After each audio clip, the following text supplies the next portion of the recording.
Hey gamers, Maniac here with GameAccess.net doing the Next Site podcast, and just as promised, this time we're going to be talking about Bioshock from Irrational Games and 2K. Bioshock, what can we say about this one just to start off? Well, there have been 3 game releases, one of them this year. The games have appeared on the PC, Xbox 360, and PlayStation 3 platforms. It is the brainchild of Irrational Games and their creative director Ken Levine, and 2K Games publishes it. The games have been critically rated quite highly, especially the first and third one. There's been DLC released, there have been ports, but for the most part, it's a solid franchise that is one of the few franchises that made a player think. And I gotta give it tremendous respect for that. When I was growing up, some of the best games I ever liked were games that made me think, or that made me think about things I never would have otherwise thought of. Metal Gear Solid, I think, was probably the first game that really started me down upon that line. And from then on, I always appreciated getting to play games that had that dilemma in it, that actually got me to think. Remedy has been good at, making games that actually would force me to think about what I was doing. And I think that's been lost. A lot of the games nowadays, while they're fun and entertaining and well made, they don't make you think as much as they used to. I think something has been lost there. I think that the developers decided we can make people laugh, we can make people cry, we can make people angry, we can make people happy, but we can't. But it's just too tough to make them think, or it's not as easy to make players think, or maybe they just don't want. Or it's tougher to make people think and not come off as making a bad game. But Bioshock did that. Bioshock in the Bioshock series, when it was released, made players think again. And I can think of many existential philosophies and many existential papers that were written just based around what Bioshock came up with. That hadn't happened. The level of that, of just analysis of a video game, of literally theoretical analysis of video games, we never saw that kind of stuff before. We never saw people write out entire papers based upon would this work or not for a video game. Maybe in movies, occasionally a critic would do something like that, or an editor would do something like that, or some person online would do something, would break down Star Wars or some other type of movie. And usually, though, it would be for either a popular movie or a true story or something where they had reality to be based on. I'm sure a lot of people were writing about like Watergate after all the president's been in it. Even at the time, it was just something that was being written about. So certainly were movies and certainly books as well, which made people think. There have been numerous documentaries over certain books, fiction and nonfiction. But we don't get that in video games. Bioshock was one of those games that elevated the medium to something that would get that kind of discussion, would provoke that kind of debate. And I'm going to get to that later. I want to get back to this later, but I do want to say that I'm hoping someday that, how, and I was thinking about this the other day. I grew up with an English background. And by English, I mean a focus in English. I write. I'm a writer. My education and schooling was focused around, especially in college, was all focused around English. I also studied the sciences, mathematics, and things like that. But when I was growing up, when I was very young, all I wanted to learn was the computer sciences, and that wasn't something that was offered to me when I was a child. In fact, actually, I don't even remember taking decent, what I would consider real computer science courses for, credits until I was probably a junior in high school. And I can specifically remember being forced to sit and write about some stupid book that had already been written about a gazillion times it was basically tread, as far as I would be concerned, it was basically tread ground, completely treaded ground, where I wouldn't be able to contribute anything new or any new ideas to that type of thing, nor would I have any interest in the subject matter enough to force, because the book, there was just so much of a disconnect from either the age of the subject material, or something along those lines. I didn't find myself with enough of a connection to the material that I would even want to do something decent with it. But what really did interest me was a computer. And I can specifically remember wishing that there would be a teacher, or there would be some type of collective given to me where I could learn something by just screwing around with a computer or the programs that were on that computer. I'm like, teach me something. Why don't you teach me how that computer works? And I remember I said that specifically after Steve Jobs had died. For those of you who saw my video that I posted after the death of Steve Jobs, very tragic, of course. But about I was giving basically how I felt about his contributions, and I feel that at the time when he was when his company was doing quite well back in the early '90s and things like that, the mainstream kind of ignored computers, especially mainstream education, very much ignored computers. I'm sure they had computers, but they weren't teaching computers, if that makes any sense. And I'm kind of going off a bit on a tangent here, but I promise I'll bring it back. I think Bioshock could be the first game, or one of the first games, maybe in 10 or 20 years or 100 years from now, because, education takes forever to catch up. Possibly in 100 years from now, people are going to be talking about classics, writing about classics, and games will be part of that subject matter. That would be one heck of an education, I think. You could have people writing about what the player did in Bioshock, or Would You Kindly, or the existential of idea of what if Andrew Ryan did the right thing in building his utopia, or would it even have worked? People are talking about that now, but I think that everybody could be talking about that. I think everybody should be talking about that. Writers should be talking about that sort of thing.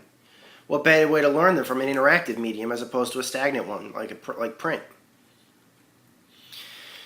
So that's what I feel that Bioshock theoretically could contribute, and that's it's kind of funny that I'm starting this whole podcast talking about the now when I usually should start it with the past. So let's talk about the past. As I said before, Bioshock was created by Irrational Games, which was a company that had a huge pedigree in the very beginning times of PC gaming. They were responsible for System Shock 2, but what I specifically remember them from was Freedom Force, the video game's Freedom Force. And I've done a few versions of this podcast already where I really went into discussion about Freedom Force, and I think I went a bit too long about talking about Freedom Force and the back of Freedom Force, background of Freedom Force, background history of Freedom Force. But so I'm going to just kind of fast forward this a little bit. And if you guys really want, post a comment. I'll do a Freedom Force podcast at some other time. But this is basically it. Freedom Force was released back in around 2002 for the PC. It was a PC exclusive game, and it was a game that kind of was like a real-time strategy game where you controlled a superhero team. And this was at a time when the famous logic was that a superhero team under a video game would never work, whether it be characters created by the gaming developers or adapted characters taken from other source materials like comic books or movies or books or something like that. It wouldn't work. It just doesn't work as a game. And the reason why is because a superhero, in order to make them believable, has to be super powered. But in order to make for a decent game, you would have to handicap the superhero in some way, which would no longer make the game any fun. So it wouldn't be enjoyed by the people who like the subject material, and it certainly wouldn't be enjoyed by the gamers.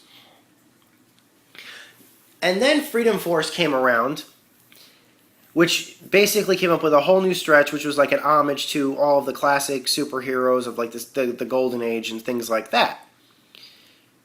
And it was well designed. It worked really well. And it was a highly rated game, probably the highest rated games of its time on the PC. And I think it sold pretty well because not so long after that, Irrational started making a sequel, which was called Freedom Force versus the Third Reich.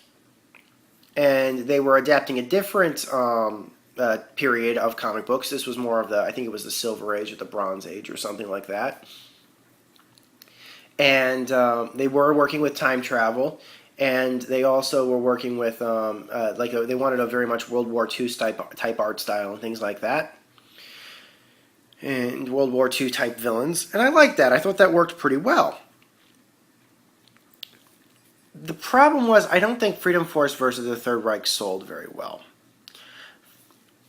I'm not totally certain on that, but for a game that was very highly rated, it didn't sell. I mean, I remember seeing tons and tons of copies on shelves on retailers around 2005. Just unsold. I don't know why it didn't sell, but my guess was that it just didn't have a major advertising campaign muscle behind it. I know that Irrational did some cross promotion with BioWare for it, so they could get some of the BioWare fans at the height of, around the time of BioWare was seeing a height in popularity after the release of KOTOR and Neverwinter Nights and stuff like that. This was pre-Dragon Age and pre-Mass Effect. So I think that BioWare was kind of in a lull because the next generation consoles hadn't come out yet. Like the Xbox 360 and stuff. We knew Dragon Age was in development, but we didn't know they hadn't posted anything about it. It was just too far in development. It was too far away from that for them to be talking about it. And I don't think Mass Effect really people started talking about Mass Effect really until 2006. So I think that BioWare was in a bit of a lull at the time. It was still pretty popular because, again, people were playing Neverwinter Nights and people were playing KOTOR. And Irrational Games did a promotion with BioWare on their website for, the Freedom Force versus the Third Reich, as well as Irrational did their own promotions for it on their own website and stuff like that. Again, the game was critical hit. It continued the story of which I was happy about, although it left on a cliffhanger. And I think that after the Freedom Force versus the Third Reich didn't sell, I think that Irrational Games needed some type of financial backing. And in order to do that, I think they had to sell the company. And they sold to Rockstar to N2K. Now, the thing was that there was a company a couple of years ago called Take-Two Interactive. They hit it huge, enormously, when they had published a game under one of their developers called Grand Theft Auto 3. It was probably one of the best-selling games of all time. And I have a podcast about that, my Grand Theft Auto podcast you guys can listen to if you want me to go more into depth about that. But here was the important part.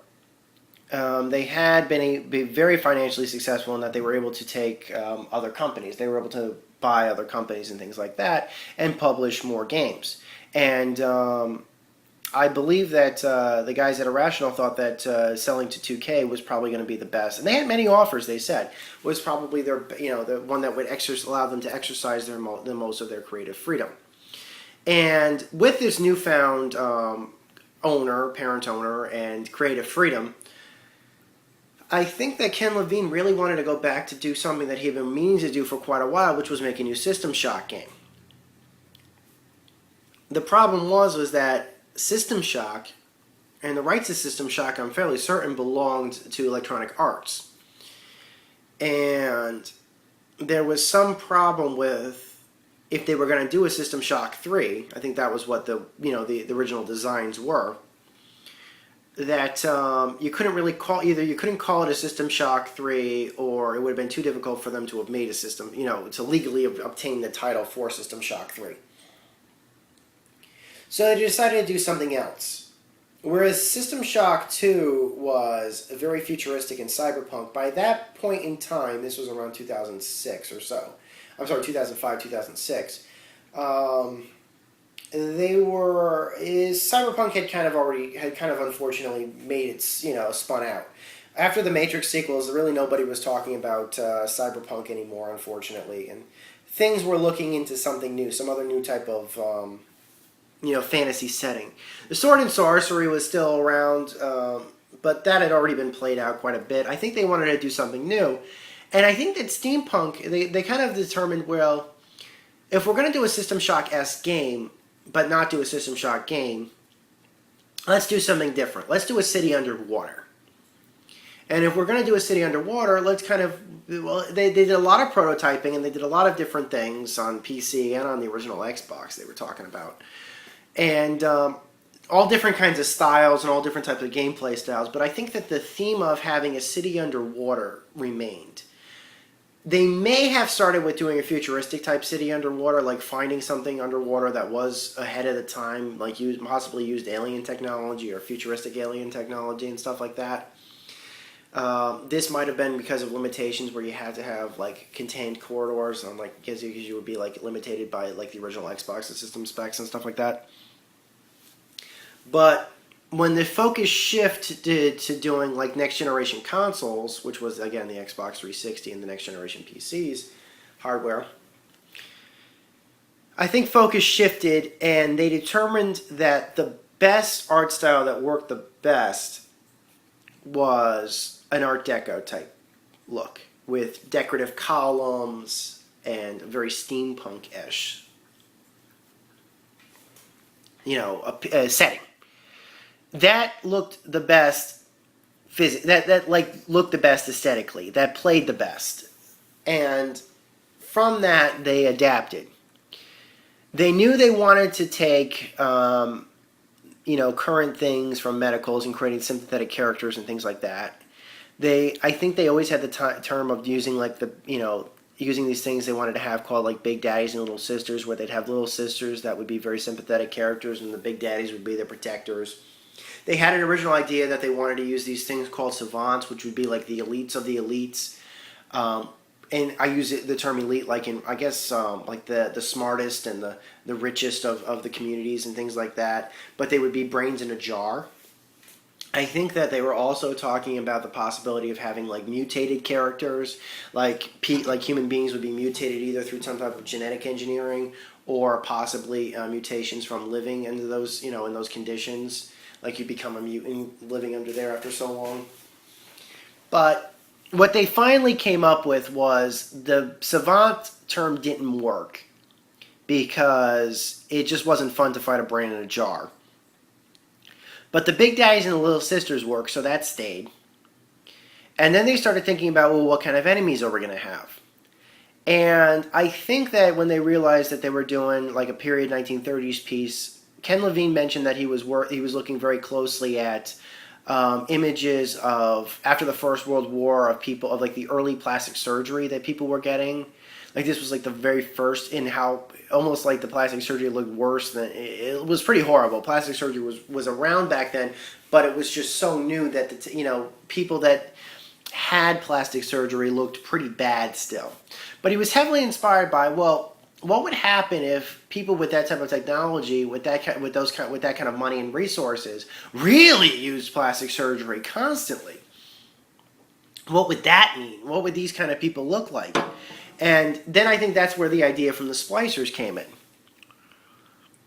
I first became aware of Bioshock on a cover issue of Official Xbox magazine in, I believe, summer 2006.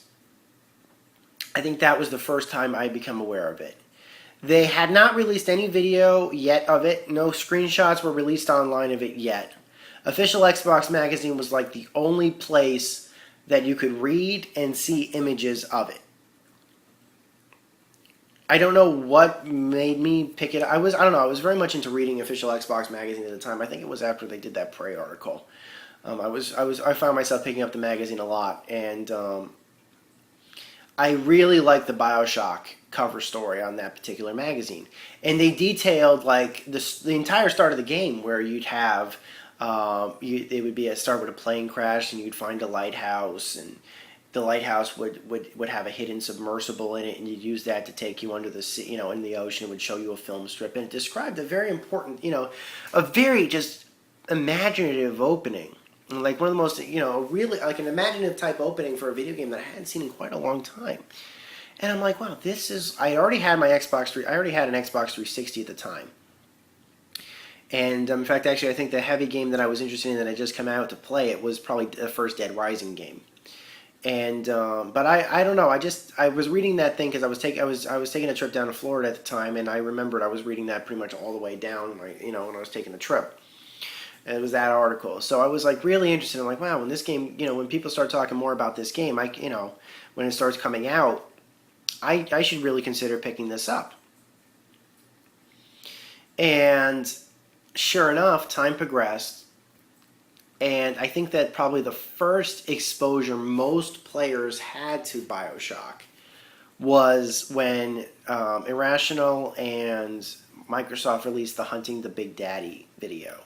When they released it as a video to Xbox Live, and it was released on their website and stuff like that. The Hunting the Big Daddy video. I think that was for most people their first exposure to Bioshock, where you saw a city under the sea work as an environment, and the article did mention the Big Daddies. Although we never got to see them fight, just that we knew that they were going to be very, very tough adversaries, almost like bosses and stuff like that, bosses to fight. And I thought, wow, these things look scary, wow. And we knew that, and I thought, wow, the environment looks great. And you can do these cool things with these powers, these called plasmids and stuff like that. I thought the environment looked great. I thought the gameplay looked great. He kind of was describing things like, you'd be starved for resources, so you'd always have to make sure to use your resources wisely and stuff like that. And always try to make the best possible choices. And that the Big Daddy would be very difficult to always beat. That kind of thing. I like that. So the video came out, and that was pretty much, that was like I think started Bioshock fever. People were really looking forward to the game. So they announced that the game was going to be coming to the PC and the Xbox 360, and I believe, if I remember correctly, it was coming out shortly around the end of the summer 2007, or maybe the October 2007 or so. I picked up a pre-order for it, and more videos were getting released about showing what they could do with the plasmids and stuff like that. And you could see that the game was evolving, that more popular it was getting. It was no longer, it was almost like, from that first video, people were kind of seeing the shifting of it from a game where you'd be starved for resources to almost like a straight-up action game. But they were keeping the cool environmental styles. They were, the gameplay was just making it easier for a wider demographic. Or more accessible to a wider demographic. But it was still keeping true to its roots, which was, this is a city under sea. This is this is what happens when elites go crazy. This is what happens when people with money have, when people with a lot of money and resources have have incredible ability to use those resources, the ability to mess around with stem cells, that sort of thing. Are these guys playing God? What happens when you start really screwing around with that kind of stuff? Like, it just evolves. I don't want to go too much into the game's release, because there's really not much to say. Right up to the game's release, again, they announced that there was going to be a collector's edition, and it was going to be kind of a cool one. But I think that it was the fans that really demanded that there be a collector's edition. I think that Bioshock was originally just going to be a straight-up release. And the popularity leading up until release almost necessitated a collector's edition for a lot of people. And they were very, it was almost like surprising, and people were really interested and excited for it. So I remembered really wanted to play, I think, the PC version because I was even though I had an Xbox 360, I still usually picked up the PC version of games before I picked up anything, instead of an Xbox 360 version. I'd only pick up like Xbox 360 exclusives. I wouldn't really pick up PC games that I could get on the PC because I had a pretty powerful PC at the time. And I thought, wow, this game's going to look really good on my PC. What happened was, just as a stroke of fate or something like that, GameStop.com ran out of pre-orders, and I was ordering it online because I was working that summer, and I couldn't go to like a store and place a pre-order. I had to place an order online and pre-order online, which is no big deal. And they ran out of copies of the collection edition of the PC version. But they still had copies of the collection edition of the Xbox 360 version. Now, I didn't have a problem with that. I figured, I'll just get the PC version later on down the road and get the regular edition. As long as I have a collection edition in some version, I'll be fine. I don't buy collection editions of every version. I'll usually just buy one collection edition version of whatever. And if I want to get a second edition from a different version of the game, I'll just buy a regular edition of that. So I figured, okay, I want a collection edition. They have 360 versions. They don't have PC versions, so I'll get a 360 version. I'll play the 360 version first. And then if, later on down the road, I'll get a PC version or something like that. And then shortly before release of the game, they announced what they were doing with the PC version. And it made a lot of people mad. This was 2007. This was about 3 years after 2000. Well, yeah, this was about 3 years after Steam. And a lot of developers and a lot of publishers were seeing what Valve had done with Steam in that they were releasing games with DRM that required online activation, but they were doing some other good things with it. That's the thing that the publishers forgot. Valve released Steam not just as a DRM platform, but as a way to basically get updates out to their players, allow cross-player game chats, they allow online purchases, easy online purchases of games, and easy downloads, that sort of thing. So Valve was doing a lot with Steam. The problem was that the publishers were seeing Steam and saw how successful it was and said, oh, now we can force our players to, now we can put like all this really heavy, obnoxious DRM in our games because Valve got away with it. And we're going to force things like online checks with servers that may not work anymore in a couple of years. And restrict activations for some odd reason because we don't trust our customers. Yeah, they released Bioshock. Bioshock was the PC version of Bioshock was one of those games that required online activation. In fact, so much so that it actually broke PC Gamer's review of it. At least because what had happened was that I think PC Gamer had gotten like two versions of Bioshock. One that they were going to review, like a review copy. One they were going to give away in a like one of those writing giveaways kind of thing, or online opt-in like a prize giveaway. The thing was that Bioshock had, at release, a 3 activation limit. And somehow through either game breaking or something along those lines, PC Gamer, when they were testing the review copy, went through all those activations and couldn't get any more. So they had to actually break open the copy that they were going to give away. Sorry. And just so they could finish the game to put the review together. I think pretty shortly after launch, that became a huge problem. Online activations was a huge problem. I'm sorry, online activation limitations was a huge problem because even though nowadays, like, there's online activations for things like iTunes and things like that, there is an automated system for removing those activations. There wasn't when Bioshock came out. So if you used an online activation, you didn't get it back if you uninstalled or deleted or the game. At least I don't think you did. You also you certainly wouldn't get it back if your computer broke. So if your computer broke while you had Bioshock installed on it, sorry, you're out of activation. Now, I think that pretty quickly when they realized everybody was using up 3 activations very quickly, they expanded it to 5. But that wasn't the only problem PC gamers were having with it. The other problem was that the game required Shader Model 3, which was a graphics card feature built into newer graphics cards, and they used it because they had their own shaders for the water effects and stuff like that. It was based off Unreal Engine 3. The Bioshock engine was based off Unreal Engine 3, which used Shader Model 2. The thing was, like I said, they used their own shaders, and that used Shader Model 3. The thing was that this was 2007, and there weren't a lot of graphics cards released at the time that had Shader Model 3 support. I think the first graphics cards that had Shader Model 3 support were the graphics cards that were released around, I think it was 2004.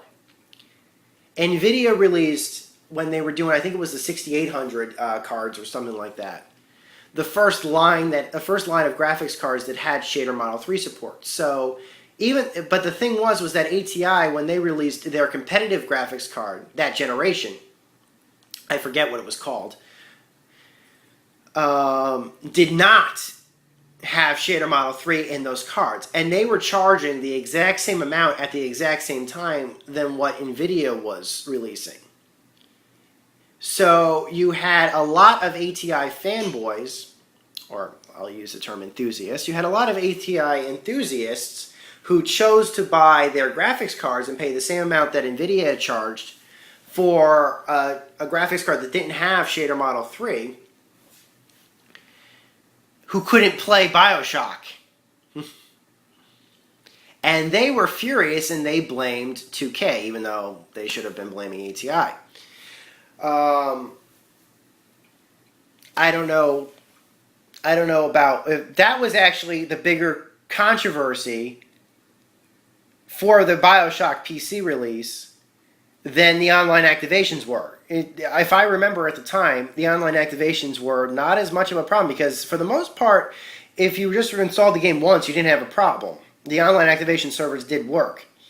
So, and as far as at least for the most part, I think, there were still it still didn't do anything that Steam could do. You didn't have automatic installation of patches. So basically, it did all of the restrictive features of Steam with none of the benefits. So personally, as far as I was concerned, the bigger problem with the Bioshock PC version was the online activation limitation and online activation requirement, but with no benefit. At least not for with no benefit. But the real problem that a lot of people were complaining about was the Shader Model 3 support. Well, again, I didn't have any of those problems because I picked up the Xbox 360. Just Providence, I guess. I wouldn't have had that problem. I actually did have a 6800 at the time. As well as I also later upgraded to, I think it was an 8600 and then later 8000 when Shader Model 4 came out. I think by that time I had an 8600, an 8600 graphics card installed in my system, which played Bioshock PC when I finally did get it, like a couple of weeks down the road, like a top. But a lot of people did have problems with that at launch, and that was just a controversy I wanted to bring up. So I played through the game originally on the Xbox 360 version. Loved the game tremendously. I really don't want to go too much into the game itself for fear of spoilers, but I can just say a few things. One, the game's opening remaining intact from when I read it in the magazine, finally getting to see it was just awe-inspiring. It was one of those kind of things, and I'm going to talk about this later with Bioshock Infinite, it was one of those introductions that forced a smile out of me. It was a game that literally I couldn't stop myself from smiling because all that's going through my head is, this is awesome, this is awesome, this is awesome, this is awesome. Very few openings can I remember in my lifetime for video games would literally just make me think as I was playing it, this is awesome, this is awesome, this is awesome, what an opening. And I think that was probably the first I had seen in quite a while. But I loved that opening. Plus, on top of that, I loved the premise. I loved what was going on. I liked how the game chose not to use cinematics and things like that to tell the story. You could tell from the environments what was going on. You could tell from the audio logs that were left over. You can tell by you could notice that the parties were all vacant. Like, all of a sudden, like, the signs were all vacant. It's left. Like something happened where everyone just up and left. Like something was happening, and everybody just up and left all at the same moment. It was really an awesome way to tell a story, and no cutscenes, that sort of thing. As the game progressed, and you were going through all these cool environments underwater, like the like the what do you call it? The places where people lived, or the underwater parks. Like there would be parks underwater, there'd be trees underwater. It's like that's where the oxygen comes from. They planted trees, and that I thought was really cool. And the enemies, the way when they finally explained where the enemies had come from, like the origins behind the big daddies and the little sisters, and the origins behind why the splicers were so aggressive, and what happened to the people, what made them all get up, and basically that they had planted some type of synaptic suggestion inside the splicers when they were being spliced, so that if they ever needed to call in the National Guard or something like that, they could basically turn the entire population who had been sliced into a National Guard.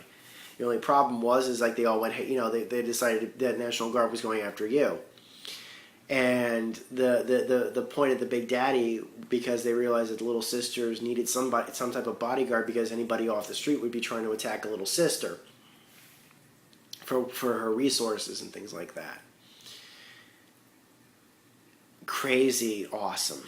Just crazy awesome. And here I am playing all this and splicing myself. Your genetic code is being rewritten. And that was when I was thinking it. Just so you know, for those of you guys who saw my April Fool's video last year, that was when I was thinking about when I was trying to write it, when I was trying to come up with what are some of the most powerful weapons in video games, or one of the most powerful powers in video games that I could use. So if I was theoretically to give people in real life superpowers from video games, abilities from video games, what could I use?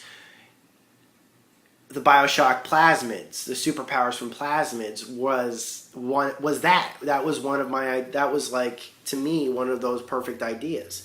And that was on top of, I think I used the Terror Mask from Splatterhouse, and Pandora's Box, God of War's Pandora's Box, because what better way to kill a god than by using Pandora's Box? That was it. Awesome, right? So that was on par with that. So then I think everybody's going to want me to talk about the ending for Bioshock, or at the very least the twist in Bioshock. Whoa. Okay, I'm going to tell a quick story. And this is all I'm going to say without spoiling anything. At around the same time after I had finished Bioshock, the unknown camera person picked up the PC copy of it. Did have a problem with the DRM, but I won't go too much into that. Actually refused to finish the game because of the DRM problems with it they were having with it. But reminded me, as the unknown camera person was playing it, of all the cool stuff. As they were playing, I kept playing and playing and playing. It was basically keeping me up to date on where they were. And I will never forget one of the text messages I got from them, where they said to me, I'm doing all these things for this guy, Atlas. I don't know who this person is. I don't know why all of a sudden I'm doing all these things for them. I just was biting my tongue and sitting on my hands to not say, oh, don't worry, you'll know why. Don't worry. You'll find out. And I don't think they ever did, because they never finished the game. So I think I might have told them at one point, but I don't remember. Don't quote me on that. Needless to say, you can ask yourself those questions at the very beginning of the game. They will be answered. Oh yes, they will be answered. In fact, actually, at the point where those questions were indeed answered, most players felt the game should have ended right there. In fact, I think even Ken Levine was saying the game should have ended right there, possibly. Don't quote me on that, but I think I remember from at least one interview, he agreed with that he should have ended the game there.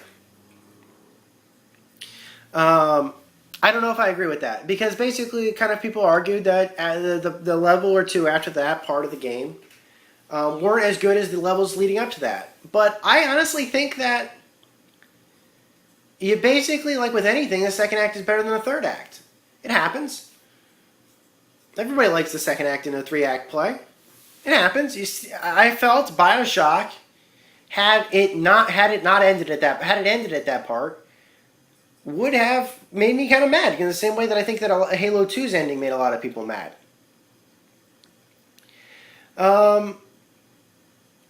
They wrapped it up. They completed the story. Bioshock's story was complete at its end. That was fine. That was great. I don't have a problem with that. I wanted them to do that. By the end of Bioshock, you have a complete... And I don't want to say... I know the game is probably like at least 5 years old and stuff like that, but I don't really want to go too much into spoilers and things like that. So what I'm going to do instead is just simply say, I felt the story had a logical conclusion. And I was happy with the game's ending. So the third game in the Bioshock series, called Bioshock Infinite, was under development. It was being developed to get back again by Irrational Games, the guys who made the first Bioshock. Ken Levine was in charge of it, the guy who was in charge of the first Bioshock. And unlike the previous game, Bioshock 2, which took place in the same environment, this was going to take place in an entirely new game. So while it was a sequel and part of the same franchise, it wouldn't have the same characters, it wouldn't have the same environment, it would have all new everything. It would have a whole new characters, philosophy, environment, everything would be brand new. But the themes were still in place. The whole guy, recluse, creating his own utopia, was still going to stay. It was just going to be somebody else in a different spot. And they chose for this, instead of, whereas the previous Bioshock games took place under the water, this new Bioshock game was going to take place in the sky, in Colombia. And whereas the previous games was heavily inspired by the work of the people that wanted so much to work for themselves and not have to pay taxes or anything along those lines, or have to give their money to the governments or get money only from the governments. People wanted to be able to work for themselves. That was the ideology of the first game. The ideology of this game was that this was founded on the same founding principles of America, but that America was completely perfect the second it came up. And everything after America was created that America did to change itself, well, we Americans would imagine that some of these improvements were for the better, were bad. Any changes to the original American ideals were bad. That included things like slavery. Our idea that slavery was not a good idea, they didn't agree with. They thought slavery was great. And things like that. Yeah. I'm going to let that sink in for a second. I think the first major exposure that probably everyone had with Bioshock Infinite was the E3 2011 demo. Now, around that time, this was, and I actually attended E3 2011, and I'm sad to say I didn't actually get to see Bioshock Infinite. I was hanging out at the 2K booth a lot of the time. I was a huge fan of what they were showing. They showed The Darkness 2 there, they showed Duke Nukem Forever there. They were showing some stuff, and I did not see a booth for Bioshock Infinite. I looked, I didn't see one. I saw a Duke Nukem booth. I saw a Darkness booth. I saw they had a trailer for the game. I had no idea that Bioshock Infinite was even being shown at E3 2011. I would have if I saw a booth. I would have investigated further. I think I talked to somebody at the Duke Nukem booth when I was waiting to get in for Duke Nukem.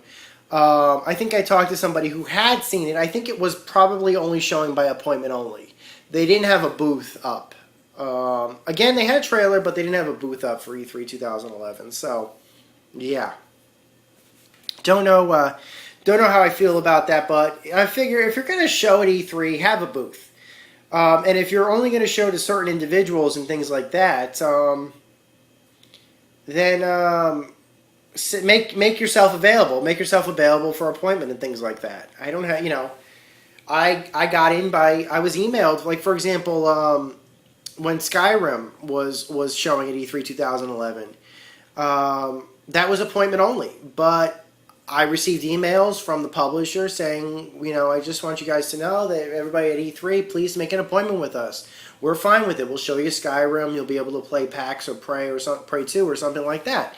You'll be able to play Rage or see a demo of Prey 2 and stuff like that. Please, just make an appointment with us. And I did. And the first day of E3, I confirmed my appointment, and it was valid. They had me on the books, and I got to see Skyrim, I got to play Rage early, and I got to see Prey 2. That's another podcast. Anyways, that having been said, I didn't see them. But they did actually release that demo. Unlike the Prey trailer, unlike the trailer, they did actually show a good 11 or 11 and a half minute real-time demo of the game to the press, I guess during E3. This is usually done by some of the major press events. They sometimes they'll have games playable, but in some cases what they'll do instead is they'll have a small segment of a game, usually around 10 to 30 minutes in length, that they'll show to the press in a theater or something along those lines. And that's what they showed. They showed maybe about 11 minutes or so of Bioshock Infinite at E3 that year. And that footage later did get captured and was released. I think it was first shown to the public, not past E3, a couple of months later on Jeff Keighley's GameTrailers.tv show, which was on Spike. I think they showed that at like 1:30 or something like that. I think they broke up a whole episode where they interviewed Ken Levine, the game's director, and they showed the demo in sections. And I was just blown away when we got to see the world of Columbia for the first time. It established the main character of Booker DeWitt. It established what his objective was going to be. And it established this new character named Elizabeth, who was very interesting. It looked to me like Elizabeth was going to be the focus of this game.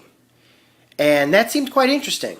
Because up until that point, a lot of gamers, especially old school gamers, really remembered having to escort people around and not enjoying it at all, because AI was so bad back then that escorted characters, keeping them alive, was a full-time job and not a fun one. And on top of that, I think that, there was a lot of escort missions in Bioshock 2 where you were escorting little sisters around and stuff like that. I don't think people like that much. I mean, I remember I thought it was boring after a while, the amount of times I'd have to escort a little sister around just for Adam. It was just pretty boring, I thought. And I think that I obviously didn't apply that whole reasoning to Elizabeth, but it looked like they were going about the use of having an escort mission in the right way. And that was a positive. It looked like Elizabeth could take care of herself, and she brought in a whole new, just from the demo itself, you could tell she was bringing in a whole new level of gameplay.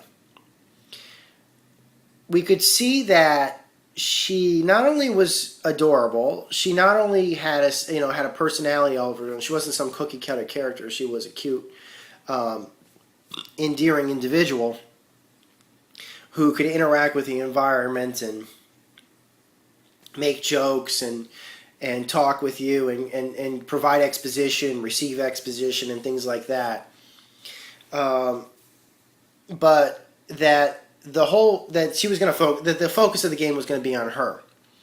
And she also had the ability to adjust gameplay in the fact of she could use her powers, which we didn't really know anything about, to modify the game world in a way like make weapons appear or alter reality to help you or to hurt the others, hurt enemies and things like that.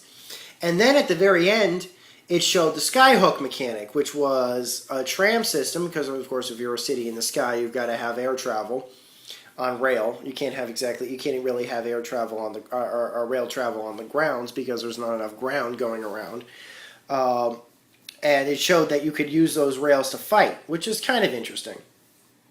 You would hook onto it like the criminals could, and use it to travel much faster than you could on land.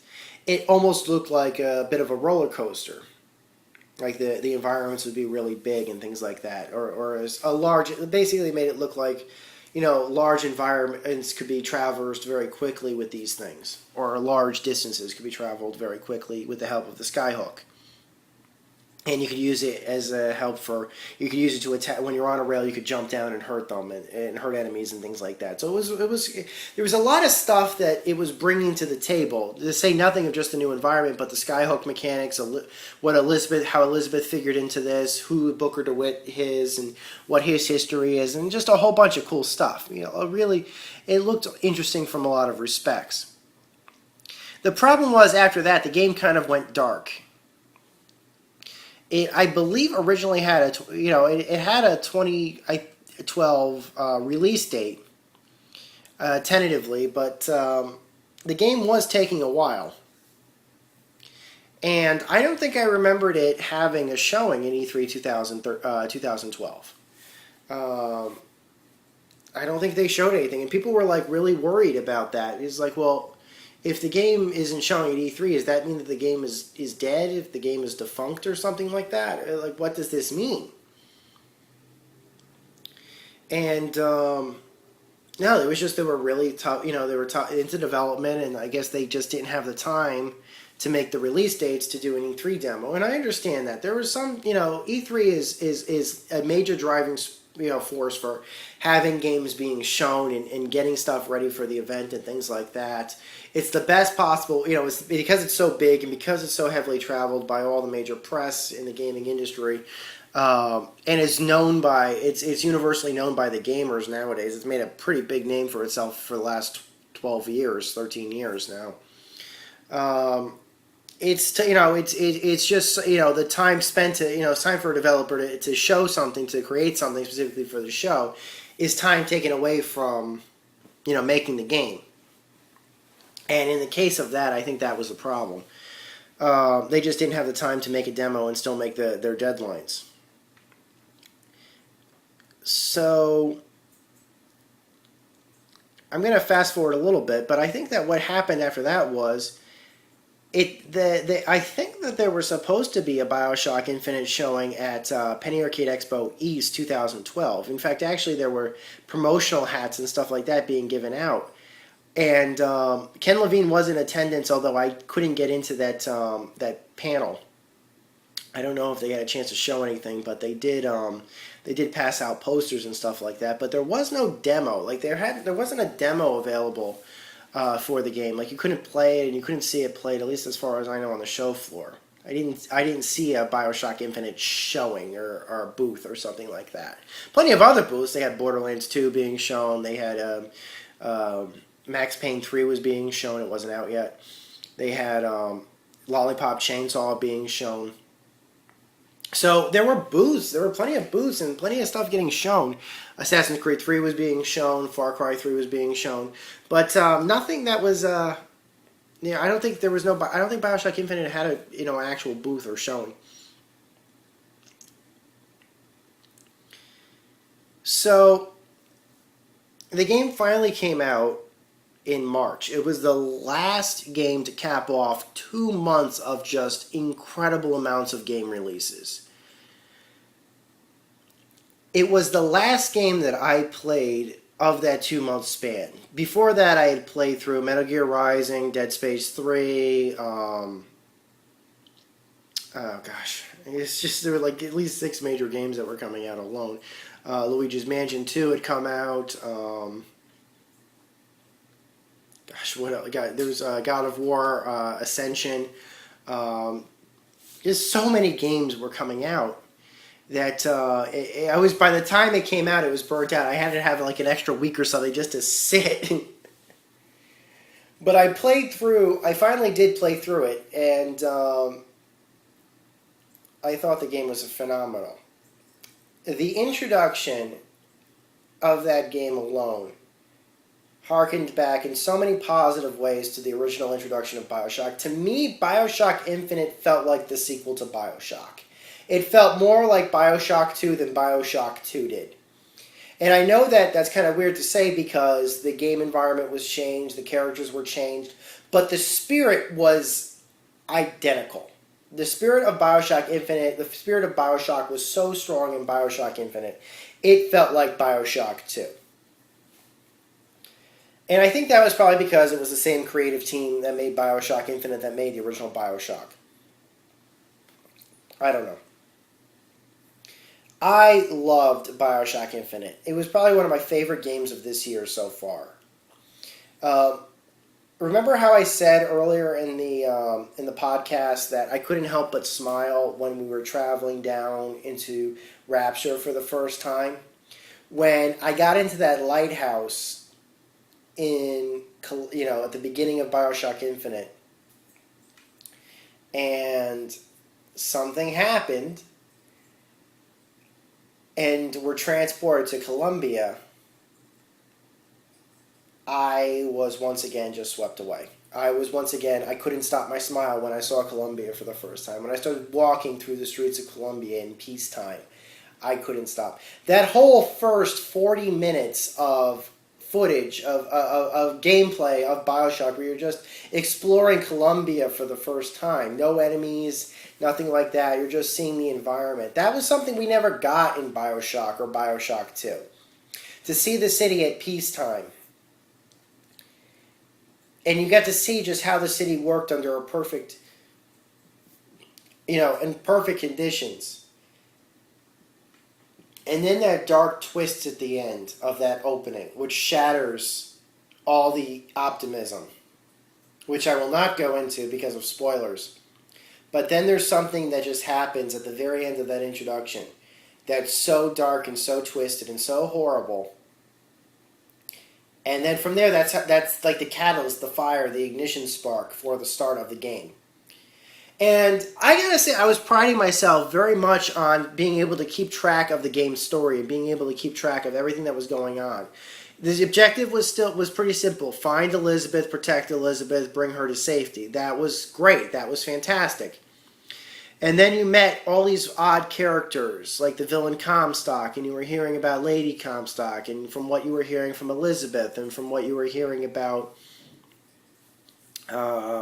who are these two people that could, this guy and this woman that were pretty much everywhere and yet nowhere, and that they were able to, finish each other's sentences. And they had that great scene where one guy says heads, and then the other woman says tails, and then you pick, and they hand you a coin. And I just thought, wow, what a funny scene. And I'm like, who are these two crazies? And it was just amazing. It was great. The story started to lose me a little bit towards the probably around the second act or into the second act, deep into the second act, when they started modifying reality in a certain way. I won't go into this, but when reality started twisting and the world started changing because of changes to the future or the present or the past or something like that, or alternate dimensions being created with alternate possibilities, even though that was important to the ending, I kind of thought that the story kind of was like, okay, I can't follow this anymore. And it's not because I'm an idiot or something like that, but it's because everything up to that point had a leap of logic, or had connection of logic. Once the story started changing, because reality started changing, then basically you just turned your brain off, and then it was just like, all right, I'll just accept everything that's happening, even though I don't know and I think that was intentional. I really think that the developers wanted that to happen, because even though the alternate universes had their own logic, the game couldn't quite. There was just sometimes you spent too little time in one of the alternate universes that you didn't know enough about the universe or how the universe worked to understand if everything is in a perfect place or something like that. I thought the ending was really good, and without spoiling anything about the ending, I really did like the ending. And I understand that you probably are saying, well, how can you have liked the ending and not like the whole alternate universe thing that it was explaining? And I get that. I really do. So there was that. But I did like the ending. And I did like the nods to the earlier Bioshock game that it did because of that. So that was all great. That was all fun. All in all, I feel that Bioshock Infinite was a worthy successor to the Bioshock series. And it was probably one of my favorite games that I played this year. And it was a great way to cap off the month of March. If I had one complaint, it was probably that they charged about $150 for the collector's edition, for the Songbird edition of the game. And to be perfectly honest, I would have hoped that if you were to do such a thing, they could have included the full-sized Bioshock Art of Bioshock book and such. They only enclosed like a little bit, like a tiny leaflet and a few figurines and a playing card and stuff like that. It could have been. I really thought that if you're going to charge that much just for the Songbird and for the game and everything and for the DLC, it would have been nice had they included a full-sized art book as well as a CD. Instead, they included only a download code for MP3s of the soundtrack instead. And the funny part is, it's like I think I checked the soundtrack and I didn't include some of the instrumental versions of some of the classic, from some of the 80s tunes that they licensed for the game. Twice in that game, I could swear that I heard 80s tunes that were being played through alternate reality usage or something like that. One of those was one of my favorite songs, Everybody Wants to Rule the World by Tears for Fears, which is a song I love. It was the theme song Dennis Miller used to have when he had his show on HBO called Dennis Miller Live, which I loved. And they canceled that show many, many years ago. But I loved Dennis Miller Live when that show was on, and that was his theme song. It was Everybody Wants to Rule the World.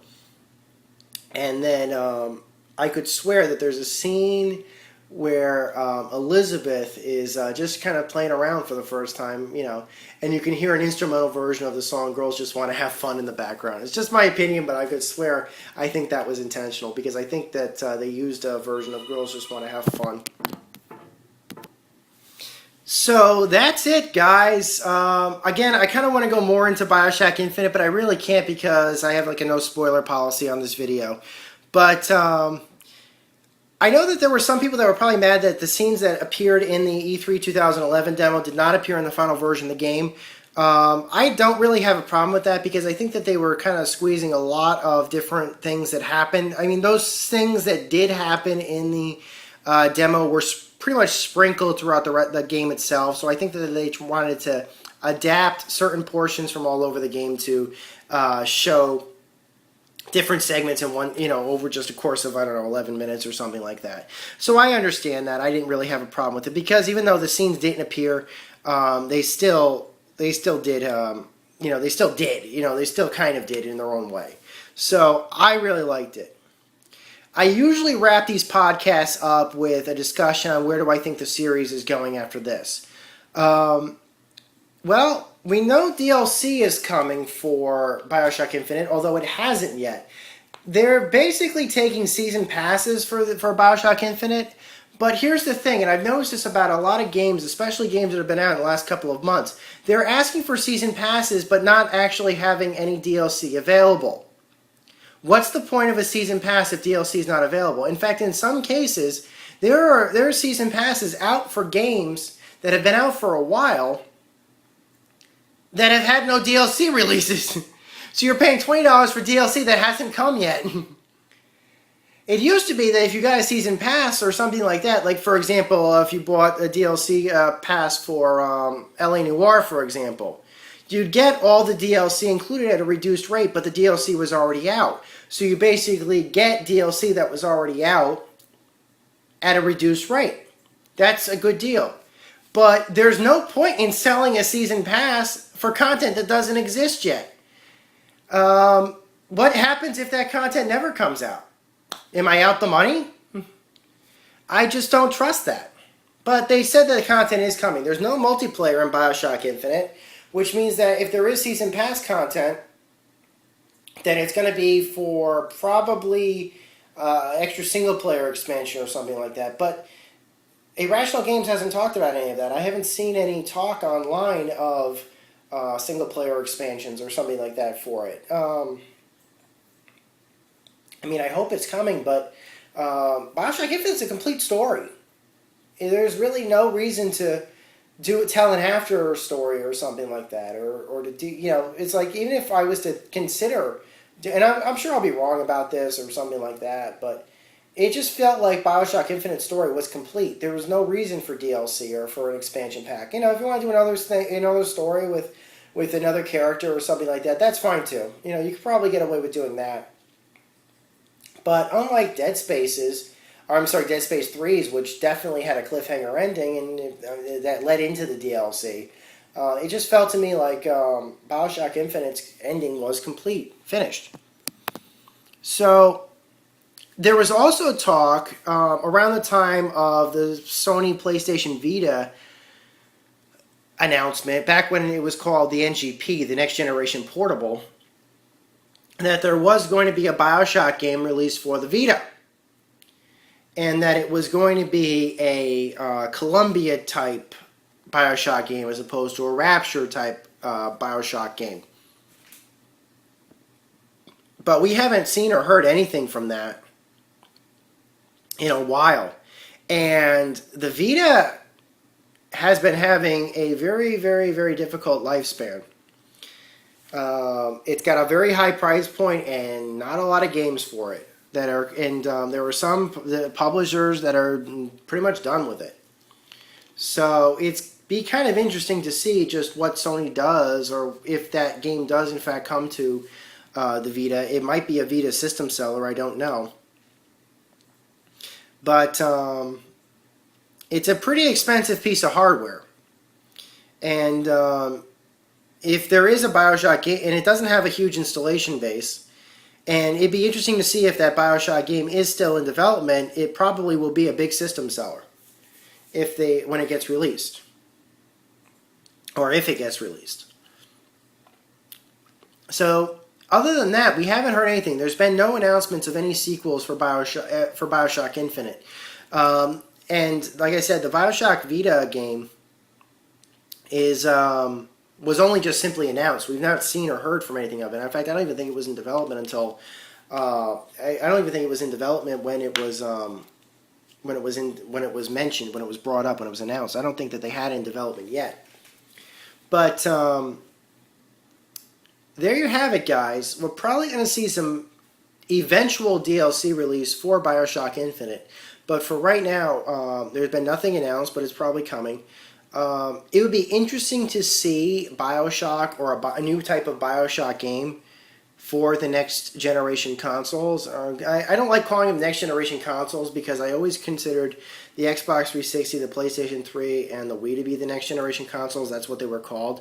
I kind of prefer to use the term for the Xbox One, the Wii U, and the PlayStation 4. I prefer to use the term the future generation consoles. I think that works better. But for the future generation consoles, the Xbox One, the PlayStation 4, it would be interesting to see a new Bioshock game with an entirely new environment and an entirely new cast of characters on the Xbox One and PlayStation 4 and maybe the Wii U. That would be very interesting, I think. Just my opinion. I don't know. If you think that we should see maybe a Bioshock Infinite sequel, post a comment, but I think that's I think that's really, Bioshock Infinite can stand on its own, kind of like how the original Bioshock could. And if there is a new Bioshock game, which is fine, I'd love to see a new Bioshock game. I kind of want to see something new from a new point of view with a new dilemma, because I like how how this new game was very much in touch with America being perfect the way it was. That was the philosophy that made people think America is perfect the way it was originally. And any changes to it should be considered bad. And the other thing of the possibility of religion taking over for, can it really have the possibility of just completely wiping someone's sins away? Can, accepting religion or accepting deity and being baptized simply just wash over all the bad and misdeeds that you've done in your life? That's something that was very much at the heart of Bioshock Infinite's core. And certainly something that I think that writers should be writing about more and more. Is this enough? Can this, was Comstock right? Was Booker right? Was Elizabeth, who is Elizabeth? It would be interesting to see. So until next time, guys, this is Maniac. I don't know. Right now I'm going to be taking a break from podcasts. I don't have an announcement for our next podcast. But I want to wish you guys all the best of luck. And this is Maniac with GameAccess.net. Over and out.